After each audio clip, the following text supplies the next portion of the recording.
next step after the collection to ensure that we improve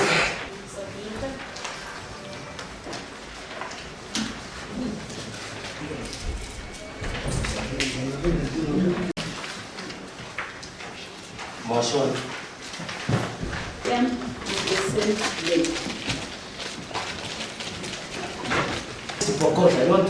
I don't want to anticipate, but I have confidence, Madam Speaker, that we will be counted.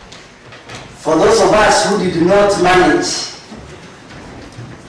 to contribute to the Constitution of Kenya 2010, Madam Speaker, I think this is an absolute time to also contribute and look into the consideration for the amendment of the Constitution. But Madam Speaker, you are aware that your office received the Kenya Constitution of Kenya Amendment Bill 2020 on the 27th January this year, Madam Speaker. And it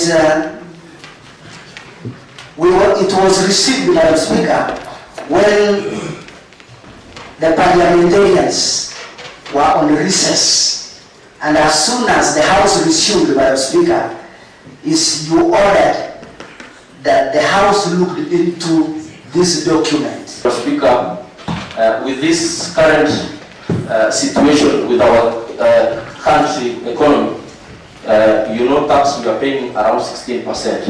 Those 16% grace period for 7 years will help them build themselves and be great people in this country. Madam Speaker, the issue of world funds, and I'm very happy because those who will retain their seats or those who are going to be elected again. You see, Madam Speaker, we have come from different political parties. The wars that we have seen in this country with MCS and governors will be sorted out because of this 5% which is going to be put on the Constitution.